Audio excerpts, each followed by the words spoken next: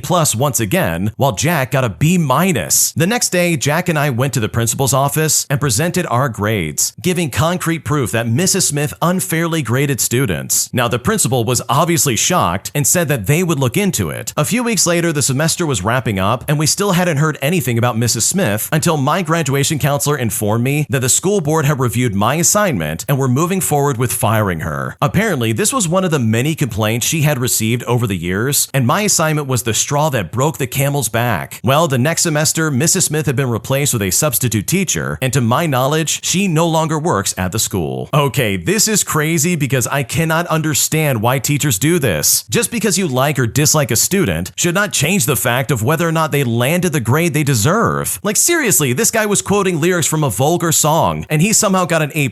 Meanwhile, Jack is probably pulling his hair out trying to figure out like, wait, what am I doing wrong? How am I not getting an A? Like, are you kidding me right now? So seriously, I love the way you got this teacher fired, because if anybody deserved that, it absolutely was her. If you like Am I the Jerk, you're probably going to love Am I the Genius. Check it out, link down below in the description. Also, go to amithejerk.com/submit if you would like to submit your own stories. My parents, after having disowned me for several years, have now reached out to me explaining that my mother has cancer, and after dealing with their awful treatment towards me for so many years, I'm hesitant to step back into their lives as I'm afraid that they're going to try and control mine all over again. Here's what happened. My parents disowned me last year, and it's now been a little over a year, and unfortunately, this isn't the first time. They also disowned me 2 years ago for a few months. They came back to talk to me, and at first, it seemed like things were smoothed over, but of course, they absolutely weren't. Now, a bit about my parents. My father mistreated my mother for most of my life. She was always in his shadow, and we lived in fear, but that was considered okay because we had enough money, we went on vacations, and had everything material that we needed. Besides being physically mistreated, I wasn't fully aware of how deep the psychological scars were until I met my long-term boyfriend. Being with him helped me realize just how problematic my parents' behavior towards me was. Daily control, constant belittling, treating me like I was 12 when I was actually 20 years old. For the first time, I started standing up for myself and behaving like an adult. At first, things were fine between them and my boyfriend, but that changed over time. My boyfriend and I went through rough patches, arguments, and even breakups, but we worked through them together. The first big issue arose when my boyfriend moved in with me in the city where we lived. This didn't align with my father's standards, meaning that we didn't ask for his permission in person at his house, even though we did call him. My boyfriend took over paying rent so that my parents wouldn't have any control over me, as I was still a student at the time. Later, we decided to leave the city and move to a more rural area where my boyfriend inherited a house that needed some work. We wanted to fix it up and make it our home, and that's when my parents disowned me again. Eventually, they came back, and after a lot of back and forth, we reconciled. But after some time, they started another cycle of manipulation and mistreatment, insulting where I lived, mocking me, saying I'd be stuck taking care of livestock, and I would become a dumb country girl, all despite my education. They called me worthless, said my boyfriend had me under his control, and that he probably had me on some kind of substance, and the list just goes on and on. During this, my boyfriend and I had a huge argument, and I decided to leave the house. There was a lot of yelling, but no violence. Well, my parents came to get me, and I moved back in with them, and they were overjoyed. Everything was fine for a while until my boyfriend reached out to my father, trying to explain that he was the one who suggested I leave because our living conditions were not ideal. We had no heating, no bathroom, etc., but my father refused to listen and got even angrier, saying my boyfriend had no right to call him. My boyfriend then called me and I went to see him. I wanted to bring him home so that we could all talk properly, but my father said my boyfriend could only kiss his feet before getting kicked out. He told me I had two choices: walk out the door and never return, or stay and block my boyfriend completely. So I panicked, had a breakdown, and blocked my boyfriend, who had been waiting outside for me. For a month, we had no contact. I moved in with my sister in a bigger town near where my boyfriend lived. One day, he came to her place just to hand me a letter and see me one last time, and that's when I unblocked him and we started talking occasionally. After a while, I realized I wanted to try again with him, but when I told my parents, they said they would disown me again. They claimed that he would hit me, throw me out like a dog, and that I would end up homeless, and then they started cursing me out, but I just stayed silent. Then I realized, wait a second, why do they think they can forbid a 23-year-old woman from seeing or reconciling with her partner? It was insane. Meanwhile, they either treated me like a princess or a servant. One moment they would say, you don't have to cook, you've cooked enough. And then they would say, well, why don't you cook? You're just sitting around. If I did end up cooking, they would say, oh, what, just for one meal? And if I cooked more, they would say, that's nothing. My sister started spying on me and gave me a cleaning schedule, and my parents showed up unannounced twice a week. That's when I fully realized how sick our relationship was, how it wasn't normal for someone to control a grown woman's life. What if I wanted to move or change jobs? Would they think they had the right to decide for me? Just like my whole childhood, where I lived in their shadow, afraid to even breathe differently for fear of their reaction. So I told them I was getting back together with him. Their response was to say, you'll only enter this house again in a coffin or in a stretcher. They then called me an addict, they said I'm mentally ill, and cursed everything that they ever gave me, and told me that their doors were closed forever, even if my boyfriend hurt me or threw me out on the street. But I just simply said okay. Within days, I moved out completely, and it was then that they told everybody not to talk to me. They bothered my grandparents, checked their phones, monitored their messages, and yelled at them. My aunts eventually actually reached out, and when I saw my mother at a family wedding, I nodded at her, but she ignored me completely. My sister also cut off contact because I told her I wouldn't call her just to avoid being bothered, but that I'd always answer if she called me. And the one time that she called me, I missed her call and she never called again. My grandparents secretly came to see me, but later my father found out because he has people in the village watching me. But with all that in mind, this is where the twist comes into play. My mother has cancer. She had her uterus removed and she's now recovering. My grandparents are pushing for us to reconcile, and they accidentally gave her my new phone number. My parents are also now claiming they have no issue with my boyfriend anymore. I understand why my grandparents want peace, but I can't erase everything that they said to me or the year I spent completely alone. During this time, my boyfriend and I have struggled with rising costs and inflation, but we made our choice and that's fine. But still, every time I think of my parents, I feel nothing but anger. A few days ago, my mother messaged me. She said to me, "I think enough time has passed and it would be nice to meet and talk. I've been at home resting, so why not? If you feel the same, let me know." I replied by saying, "I heard what happened and I hope you recover soon. If you want to talk, we can, but I don't see where that conversation would lead. Time alone will not erase everything that was said to me without a good reason." She responded by saying, "It wasn't right on either side. If you want to talk, let me know." And that response infuriated me. I haven't replied in 10 days. I never insulted them or responded to any of their words, but they trashed my name and disrespected me entirely. Now, I thought that was the end of it, but today she messaged me again, asking to meet in a nearby town. My boyfriend says I should go since it can't get any worse, and I am considering it just to put an end to their constant calls and messages and to hear what they have to say. But the idea makes me deeply uncomfortable and very anxious. I avoid conflict and I don't know how to handle it. I'm afraid they'll manipulate me again and I will end up back in the same cycle. So what do you think? I know this is a lot and you don't have the full picture, but please help me gain some kind of perspective. Everyone around me just says do what you think is right, or just ask me if I could live with never seeing them again if something happened to them. But I don't even know how to deal with what's happening now, let alone any hypothetical future situation. I feel lost and overwhelmed. It seems so unfair that everyone expects me to make the effort, to visit, to talk, to lower my pride, when in the end I was the only one who was hurt by them. Because right now I really don't know what to do. Honestly, I think considering the circumstances, I can only speak to what I would do, and I know in my situation I would not be very open to talking to them, especially after the way they treated you. Like seriously, these people have been trying to control your life from the very beginning, and they go through these same phases where they're like, "Oh yeah, you're doing fine," and then suddenly when you do something that they don't explicitly like, they turn around and act like this is the end of the world. Like they literally disowned you twice already. Who's to say they wouldn't do that a third time the second you step back into their life? So for me, I would weigh things out and be like, okay, is it worth it in the end to talk to these people, or am I just gonna be happier by avoiding them and moving on? Because as far as I'm concerned, the way they're talking to you and the way they've treated you in the past is something that you absolutely need to be aware of. Because in my opinion, it seems like this cycle is starting all over again, and you very easily could be walking right back into their grasp. Am I the jerk for leaning on a nearby wall after being denied use of gym equipment by a woman doing supersets? Because after I asked her if I could work in, she said that I couldn't and that I couldn't be in her space in a public gym. And I'm honestly so annoyed by this interaction that I just don't know what to do. Here's what happened. Okay, so my apartment building has a small exercise area, including a cable crossover machine, an adjustable bench, some dumbbells, some treadmills, and a small side room for yoga or other bodyweight or kettlebell exercises. The gym was empty this morning, except for one woman doing row exercises on the cable crossover machine, and I noticed that she had placed her phone next to the bench with a couple of dumbbells. For context, I'm a fairly tall guy, and she's kind of short, and I specify this because it seems like that plays into the dynamic from her perspective. So I ask her, "Can I use that bench?" But she responds by saying, "No, I'm doing supersets." Now, I was a bit taken aback. There is room for 2, maybe 3 people in the resistance and weight training area, and she was using every piece of equipment. Not sure what to do, I lean on a nearby wall and I start looking at my phone. Now, I'm a bit upset, and I look up every so often to see when she'll be gone. She then takes out her earphones and says something to the effect of, "Are you just going to stand there?" And then we get into a big argument. I say something to the effect of, "What else am I supposed to do? You won't let me work in." She then says to me, "I don't want you in my space, go do something else." But I replied by saying, "Oh, so I can't do pull-ups on the cable crossover while you're using the bench?" She then says back to me, "No, I don't want you in my space." But I replied by saying, "Well, that's just bad etiquette." It then continues like this for a bit, and I accuse her of being rude, but she accuses me of using my male privilege. Eventually, she finishes her set and then she leaves. In every single gym I've worked out at, it would be considered rude to bogart multiple pieces of equipment while others have to wait. I lived abroad for years before this, but But is this still the case in the United States gym culture? Am I the jerk for leaning on a nearby wall and just waiting, rather than going and stretching or running on the treadmill? Because right now, I seriously don't know what to do. Okay, I can confidently say that the lady in this story is super entitled and very rude. Seriously, you can't just take up a bunch of space and be like, no, I don't want you near me, back off. Like, this is not a private gym. This is a place that anybody in the apartment building can go to and work out. So for her to be like, no, you can't be over here, that's not allowed, while also making a big fuss over you standing there and just waiting for this idiot to be done, like, that is so weird and honestly so toxic. So no, you didn't do anything wrong, and in my opinion, you were completely in the right for standing there and waiting for this idiot to stop. My girlfriend has been secretly visiting my awful parents who mistreated me my entire childhood. And after I found out about this, I honestly felt like my whole world crumbled down, as I am now reconsidering my entire relationship, leaving me in a spot where I seriously don't know what to do. Here's what happened. To start things out, I did not have an easy time growing up. My childhood was so messed up that I sort of just put it all in a mental box, and I left it at that. Needless to say, I left my parents as soon as I could, and then went no contact and haven't seen them ever since then. There are several reasons I went no contact, and my girlfriend seemed understanding enough when I told her that I didn't even want to tell my parents about their grandson. I don't want my son around these people, I don't want my girlfriend around these people, and above all, I would never leave any child alone around these people. My girlfriend doesn't know about what exactly my father did to me and my sister, but I also feel like she doesn't have to know in order to respect my wishes. Well, yesterday, my sister texted me a picture of our parents' dog, and in the background were my son's shoes. Our mother uploaded it on Facebook, where I have them blocked, and while my sister recognized the shoes, she was mainly concerned about them even having a kid over there. My girlfriend and I both work. She only works part-time, but we always have someone to watch our child, either my sister or my girlfriend's family. So it's not like she had to bring him there to have someone watch him, meaning that this was a deliberate decision that she should have made with me. I talked to my son about it, and it turns out he's been there several times unsupervised alone with my father. Apparently nothing happened, but I was understandably angry and confronted my girlfriend as soon as she got back home, which of course led to a huge fight. She left crying and went to her parents' house, and later her mother came to pick up my son, which I refused, which then led to another fight with her mom as well. My girlfriend then texted me, asking to talk later today, and I know I can't keep my son from her, and I definitely don't want to, but I do not want to go into our conversation unprepared, so honestly, any advice is welcome. I also feel betrayed and still very angry, and I'm honestly ready to break up over this, but my son is very upset and anxious because he heard our fight, and right now I'm just completely at a loss and I don't know how to handle this situation. Before we go any further, the original poster has an update to their situation. Here's what they had to say. First of all, I want to thank you all for the comments and the input. I didn't feel like I could even think when I made my initial post, so it was good getting some different perspectives. Now, I did write that my girlfriend and I would talk that same day that I posted, but we didn't because I needed to sort myself out, and I think she did too. She's been avoiding me ever since and requested we talk at her parents' place, but I didn't want that, so we didn't get to talk until yesterday while my son was at my sister's. Apparently in September last year, my mother reached out to my girlfriend on Facebook asking how me and my son were doing. My mother is a very intelligent woman, but also highly manipulative. She convinced my girlfriend to visit them because my father is ill. My girlfriend said that she didn't tell me because she knew I would say no, and she wanted to see what kind of people my parents were. She brought our son but didn't leave him alone at first, but their visits got fairly regular, and she became comfortable with leaving him with my parents. Now he seemed fine, and he even seemed to like it there, so she didn't feel like he was in any kind of danger. The first time she left my son fully alone was when she went Christmas shopping. I think from what I had told her about my childhood home, she expected a house of nightmares, but according to her, the place was clean and fixed up. The dog was healthy and my parents were nice. The thing is that she knew something happened to my sister. I never told her what happened to me, which I now see I probably should have, but she doesn't see terrible people like them everywhere like I do. And when my son didn't report anything negative, she saw no issue taking him and leaving him there again. So it's pretty clear to me that she doesn't know anything about being mistreated as a kid, or even what to look out for. I don't understand how she could think that she'd be able to spot any of the signs with this little knowledge. My father has been in contact with children most of my life, and while I don't know if he's done anything to them, my sister always said that he knew how to make children feel at ease. Both of my parents are very methodical and calculating, so I don't blame her for believing them, but I blame her for not discussing this with me. She went to visit them after talking to my mother for a few days, and meanwhile, I've lived there for 17 years, and somehow she thought that she knew better than me. Even when I told her some details about my childhood, she still tried to push for supervised visits, saying my father was ill and my son had had every right to meet his grandparents, which I don't agree with at all. The thought of children being around these people makes me sick, but she seems reluctant to agree to officially limit their visitation rights. I would need her agreement, however, unless I want a court case of some kind. I also tried to explain why this felt like such a betrayal, because this is not just about putting my son in danger, it's also about her going behind my back for months. I mean, what else would she be capable of? Then she told my son to keep the visits a secret, which is exactly what people who mistreat kids would say. Now, she did apologize, saying that she made an honest mistake and feels like I'm blowing this out of proportion and that her parents think so too. Besides, our son is fine, and I shouldn't have raised my voice at her mother and should be more grateful for what her parents have done for me and us over the years. Which, by the way, I do owe them, sure, but that doesn't mean that they can overrule my parenting decisions or get so involved. I feel like neither her nor her parents trust me or take me seriously, and it's so frustrating when the mother of your son is pretty much actively working against you. I don't think she can even grasp how terrified I was when I talked to my son about their visits. Again, I know it's my fault for not telling her everything, but I never thought she would do something like that. My past never really affected me much anyways. I never felt like there was ever a reason for her to know all the details. Honestly, I don't know if anything is resolved. I know why she made the choices she made, but I don't think she understands why I was and still am upset. She left after bringing up her mother because I got angry, and I know I shouldn't have, but I reveal something so big and I just don't get taken seriously. I want us to work, and she agreed that it would take a lot of work to get back to before all of this, which I'm not sure is even possible. I apparently deeply upset her, and I scared our son, and I angered her family. And part of that is true. I never wanted to fight in front of my son. I think for me emotionally, all feelings for her vanished the moment I found out, so that's kind of where I'm at right now. I wish we could make it work for his sake, but I don't want him to grow up with dysfunctional parents or with his parents fighting every day. So if this doesn't work out, I will need to get a lawyer. I'm willing to put in the work needed for us to stay together, but I've been doing a lot of thinking. We were so young when we started dating and had our son, and I'm not sure if I ever thought about us staying together forever. I only stayed because I was living with them, and then I stayed because I didn't want to be an awful teenage dad, abandoning my son and the girl that I loved, because I really did love her, I think. Also, I am partially responsible for her being pregnant in the first place. As for my son, I have talked a lot to him these past few days, and I've taught him about boundaries and what's okay and what isn't, so I just hope it's true that nothing happened. He has also apparently not seen anything inappropriate. Our fight did get to him though, and he knows I was sad and knows his mom is too, and I hope him and I talked it out enough, and that my girlfriend gets to talk about this with him too. We might just sit down with him or something, but honestly, I need to figure this out because right now I don't know what to do. Wow, this is a big one. Like seriously, this is really messed up, and I absolutely side with the original poster. Like seriously, what was the girlfriend thinking? She had no right to bring these people back into the original poster's life, especially when he said, hey, we've gone no contact and I don't want to deal with them for like some really bad reasons. Like if I had a significant other who said that, I would be like, hey, I hear you loud and clear, don't even worry about it. I will never contact them, we will have a happy life without those people involved. Because my God, this is so messed up. So honestly, I think you're going about this in the best way you possibly could, because I know for a fact if I was in your shoes, I would be very pissed off. And hopefully for the sake of your son, all of this works out in his favor, because he does not deserve to be stuck in the middle of all of this. An entitled Karen freaks out on me in the worst case of road rage I've ever seen in my life. So I decided to get some revenge by humiliating her at her job in front of all of her coworkers. Here's what happened. Okay, to start things out, I live in the country. I was driving my baby to daycare early one beautiful spring morning in 2023, and the daycare is located near the town center in a fancy little village. There is a large, widely spaced four-way stop sign at the village entrance, about half a mile from the daycare, and most of the time it's very quiet and never really busy. On said morning, I was talking to my baby about the day. I went through the stop intersection, and shortly thereafter, I noticed a car tailgating me very aggressively and honking their horn. Now this is while we're going through a residential village at like 20 miles an hour, but I just brushed it off, thinking the person was just in a rush or had a bad morning of some kind. I thought nothing of it because I was about to get out of their way by pulling into the daycare's driveway. Well, suddenly they turned in after me, so I got a little bit scared. But once they pulled in next to me, that's when I really got scared. I unbuckle my baby, talking to her calmly because I don't know what's about to happen, when suddenly this entitled Karen jumps out of her car and starts screaming at me at full volume. Mind you, it's 7:45 in the morning on a beautiful day, so I was so surprised. Apparently, I cut her off at the four-way stop sign, and I replied by saying, oh, so that's why you were tailgating me, which is an inflammatory remark, I guess, but honestly, I had just figured it out, and I was congratulating myself. I didn't intend to be rude. I immediately apologized, saying I didn't realize, but she kept screaming at me in front of my baby, and she literally wouldn't stop. I was completely confused as to why she was so upset. I will admit that I'm not a morning person, so I wasn't firing on all cylinders. I then apologized a few more times, and then I said, it's a beautiful day, let's just move on. I then turned my back on her and I went inside, which I guess was the wrong choice to make. Well, it turns out she was another parent at the daycare, and she went to the center director to complain about my driving, saying that I made it unsafe for her.